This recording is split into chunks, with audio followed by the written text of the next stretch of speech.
Okay, let's dive right into this. Welcome to this explainer, where we are breaking down the massive, totally historic format changes coming to the biggest sporting event on planet Earth. I'm talking, of course, about the 2026 FIFA World Cup.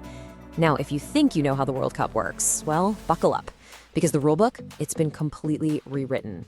So you gotta ask yourself, how do you actually organize the biggest World Cup in history? It is literally a logistical mountain. We're talking about a tournament spread across 3 host nations, the United States, Mexico, and Canada, and played across 16 different cities. The sheer awe-inspiring scale of this North American tournament basically forced FIFA to rethink everything from the ground up. Section 1, biggest World Cup ever. 48. That is the magic number. It's the highest number of teams to ever qualify for a single World Cup. You know, for decades, since 1998 actually, we've been totally accustomed to the classic 32-team format. But starting in 2026, the doors have been thrown wide open.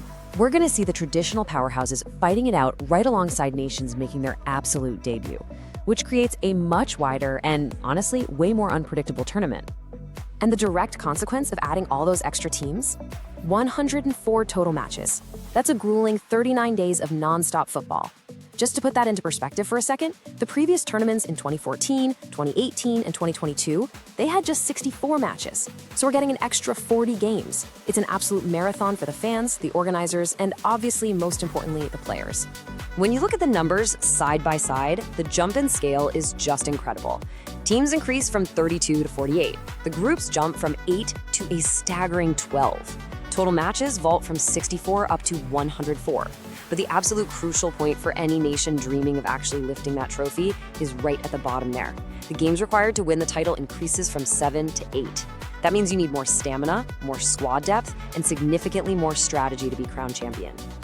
Which brings us to Section 2, surviving the group stage. So, how does a team actually survive this new gauntlet? Well, 32 out of the 48 teams will advance. Obviously, the top 2 teams in each of the 12 groups automatically go through, right? That accounts for 24 teams. But here's the crazy wild card. The 8 best third-place teams also advance. Only 16 teams are actually eliminated after the group stage.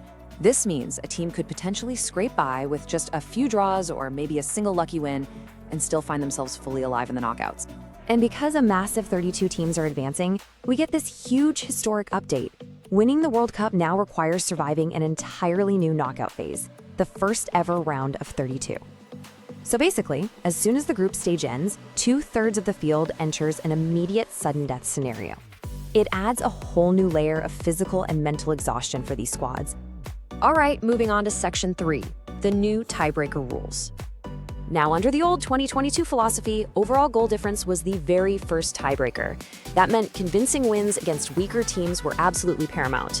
You wanted to score as many goals as possible against the underdogs, just to pad those stats, right? But the 2026 philosophy flips the script entirely. Head-to-head record now comes first. Winning the direct duel against your rival is the ultimate priority. If you beat a team and you both end up tied on points at the end of the group stage, you finish ahead of them. This literally changes everything for how head coaches are going to approach their tactics. Let's break down the official 2026 hierarchy. Step 1, points in head-to-head matches. Step 2, goal difference in those specific head-to-head matches, which really only comes into play if 3 teams end up tied. Step 3 is goals scored in head-to-head. It is all about the direct matchup. Only if teams are completely, utterly deadlocked in their head-to-head records, say they drew their match 1-1, does the hierarchy finally fall back to Step 4, which is overall goal difference across all group matches. But wait, there is one massive, crucial exception here. Remember those 8 best third-place teams we talked about? Well, since they come from entirely different groups and haven't actually played each other head-to-head, their ranking relies on overall goal difference first. So, while head-to-head is king inside your own group, running up the score against weaker opponents is still absolutely vital if you think you might finish in 3rd place and need to survive that wider cut. Finally, Section 4, when all else fails. So what happens when the numbers are just perfectly matched? Imagine 2 teams draw their match, they score the exact same number of goals across the group stage, and they have the exact same overall goal difference. Well, it comes down to this. the team conduct or fair play score. This is a tiebreaker point deduction system strictly based on discipline. You lose 1 point for a yellow card and a devastating 4 points for a direct red.